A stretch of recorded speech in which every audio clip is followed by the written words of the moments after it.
19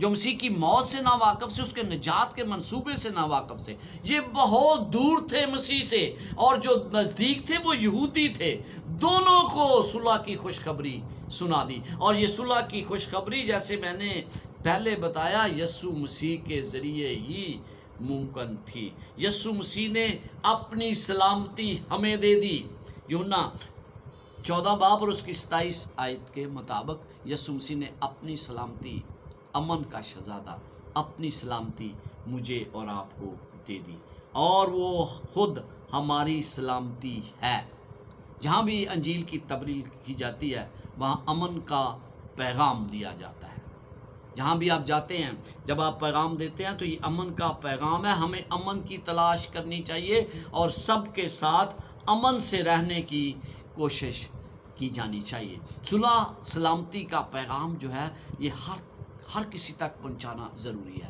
انجیل کا پیغام ہی یہی ہے. اور جب یہ دونوں گروپ جو دور تھے ایک دوسرے سے، یعنی یہودی جو پہلے مسیح کے نزدیک بہت تھے، غیر اقوام جو مسیح سے دور تھے، دونوں کو انجیل کی خوشخبری جو ہے وہ متحد کرتی ہے.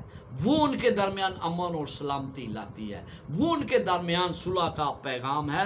اور جہاں کہیں یہ پیغام دیا جاتا ہے ہمیں پتہ چلتا ہے کہ وہ پیغام سکون دیتا ہے. جو پیغام انجیل کا پیغام ہے وہ امن اور سلامتی کے ساتھ صلح بھی لاتا ہے. اور بائبل کی تعلیم یہ ہے کہ ہمیں ایک دوسرے کو معاف کرنا چاہیے، ایک دوسرے کو برداشت کرنا چاہیے، ایک دوسرے کی ہر بات کو سہنے کی ترغیب ہمیں دیتا ہے. اور پھر یہ ہمارے لیے میل ملاپ کا ایک ذریعہ ہے. میں یہ چاہتا ہوں کہ رومیوں 5 باب اور اس کی پہلی آیت کو پڑھا جائے. رومیوں 5 باب اور اس کی پہلی آیت میں لکھا ہے، بس جب ہم ایمان سے راست باز ٹھہرے تو خدا کے ساتھ اپنے خداوند یسوع مسیح کے وسیلہ سے صلح رکھیں. تو ہمارا میل ملاپ اس وجہ سے ہوتا ہے جب ہماری خداوند یسوع مسیح کے ساتھ صلح ہوتی ہے. اب ہم دیکھتے ہیں کہ جب تقسیم ختم ہو گئی، مفاہمت آ گئی، جو دیوار تھی دونوں گروہوں کے درمیان اس کو ڈھا دیا گیا، امن اور سلامتی آ گئی. تو امن اور سلامتی کے بعد کیا پیغام تھا؟ افسیوں 2 باب 19 سے 22 آیت تک.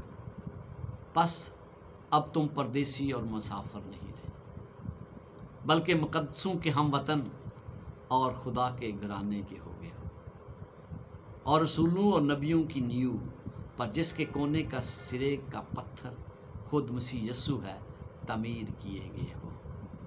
اسی میں ہر ایک عمارت مل ملا کر خداوند میں ایک مقدس پاک مقدس بنتا ہے، اور تم بھی اس میں باہم تعمیر کیے جاتے ہو تاکہ روح میں خدا کا مسکن بنو. یہاں پر آپ کیا دیکھتے ہیں؟ آپ دیکھتے ہیں کہ پردیسی اور مسافر نہیں ہے. صلیب پر یسوع مسیح نے ایمانداروں کے درمیان تمام اختلافات کو ختم کر دیا.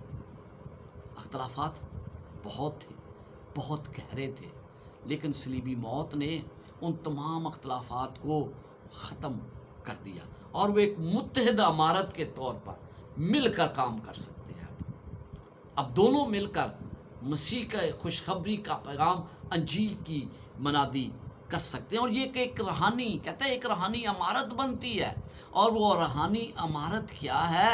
وہ مقدس کی تشکیل کرتے ہیں دونوں مل کر، اور دونوں مل کر مسیح کی کلیسیا بنتے ہیں. اور جس کے سرے کے کونے کا سرے کا پتھر وہ کیا کہتا ہے؟ یسوع مسیح ہے جس پر ہیکل کھڑی ہے. بائبل مقدس رسولیوں اور نبیوں کی تعلیم اس کی بنیاد ہے. تمام نبیوں اور رسولوں نے اسی چیز کو بنیاد بنا کر تعلیم دی ہے. روح القدس کے ہر حصے کو ہماری مدد کرتا ہے. روح القدس ہر حصے کی تعمیر میں ہماری مدد کرتا ہے اور عمارت کو بڑھنے کا سبب بناتا ہے، یعنی کہ اس کلیسیا کو بڑھنے کا ایک سبب بناتا ہے.